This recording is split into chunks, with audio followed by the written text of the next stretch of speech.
Le doute est levé, la tique créole Rhipicephalus bophilis microplus, parasite endémique des bovins dans la Caraïbe, résiste bel et bien au traitement acaricide en Martinique. L'alerte a été donnée par les éleveurs de l'île eux-mêmes il y a quelques années. Un appel entendu par le GDS, le groupement de défense sanitaire de Martinique, qui a fait remonter les suspicions aux chercheurs du CIRAD Guadeloupe et partager leur inquiétude avec d'autres îles de la Caraïbe. Pour évaluer la situation et identifier des pratiques de lutte adaptées, le CIRAD, le GDS et le groupe de travail éthique du réseau Caribvet ont développé un projet sur le sujet. Baptisé Résiste, ce projet innovant a été cofinancé par le Fonds de coopération régionale de Guadeloupe et de Martinique. Il compte plusieurs îles partenaires, la Dominique, Sainte-Lucie, Antigua ou Nevis. L'objectif du projet Résiste, c'était déjà de faire un état des lieux sur la résistance des tiques aux acaricides dans la Caraïbe et de tenir compte du phénomène d'émergence de résistance pour revoir les conseils donnés aux éleveurs en matière de contrôle des tiques et des maladies transmises. Des maladies qui entraînent une perte de production et une baisse des performances de l'animal, mais qui peuvent aussi causer sa perte. Les races européennes, pures ou croisées, sont les plus menacées. Je lutte premièrement soit en passant des acaricides comme le tactique ou le sébacille, soit par le dipping ou soit en pulvérisation. Oui, j'ai constaté depuis 5 ans une résistance, surtout sur le tactique. Cet acaricide-là, des fois, il ne fait pas son effet sur les tiques. On est obligé de passer un autre acaricide, le sébacille. Et même des fois aussi, les deux ne font pas l'effet. C'est en Guadeloupe, au laboratoire du CIRAD, qu'un test d'évaluation de la résistance de la tique créole aux acaricides a été mis en place.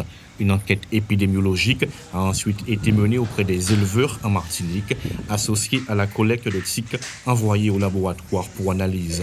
Les résultats confirment l'inquiétude des planteurs. Grâce à ce projet, on a réalisé une étude sur une vingtaine d'élevages et on a trouvé de la résistance aux acaricides contre la tique créole dans 18 élevages. Donc déjà, ça nous montre une tendance. On a quand même de la résistance et assez forte. De plus, on a également trouvé qu'on a de la résistance à plusieurs molécules la plupart du temps dans ces élevages. Donc ça, c'est important de le signaler à l'éleveur pour qu'il puisse adapter ses méthodes de contrôle, qu'il sache chez lui quelles sont les molécules qui fonctionnent ou pas. Donc une adaptation à court terme des produits dans son élevage. L'étude réalisée par le CIRAD et le GDS de Martinique montre également que la lutte chimique a atteint ses limites. L'étude rappelle qu'il ne doit pas être utilisé seul pour lutter efficacement et durablement contre les tiques. Avec l'appui des chercheurs et des organismes à vocation sanitaire, les éleveurs et les professionnels de la santé animale sont appelés à faire une véritable révolution de leurs pratiques en adoptant une lutte globale et intégrée. Nous sommes obligés aujourd'hui de mettre en place des méthodes alternatives, par exemple la sélection génétique pour qu'il y ait moins de tiques, la lutte agronomique, c'est-à-dire travailler sur les parcelles pour qu'il y ait moins de tiques dans les parcelles, donc moins de tiques qui montent sur les animaux, et toujours conserver la lutte chimique qu'en curatif, c'est-à-dire que seulement s'il y a des tiques sur les animaux. Mais l'objectif des méthodes alternatives, c'est qu'il y ait vraiment moins de tiques qui montent sur les animaux. Donc on utilise moins d'acaricides, ce qui préserve leur efficacité plus longtemps.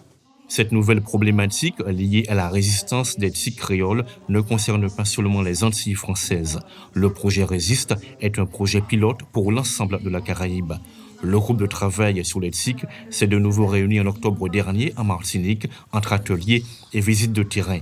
L'objectif étant de préparer les recommandations pour la région. C'est un projet qui comporte plusieurs activités. On a le développement de protocoles, de guidelines, de choses comme ça qui vont être mises en œuvre à partir de tout ce qui a été fait en Martinique et communiquer et discuter avec les Caribéens pour vraiment qu'ils s'approprient et qu'on ait des outils harmonisés dans la région et harmoniser les méthodes de surveillance, de contrôle des tiques. Les pratiques d'élevage, les traitements et les contrôles sanitaires diffèrent selon les pays. Pour autant, l'adhésion au projet Résiste est partagée. À l'instar de Trinidad et d'Haïti, où l'expérience menée en Martinique sur les conduites à tenir est profitable.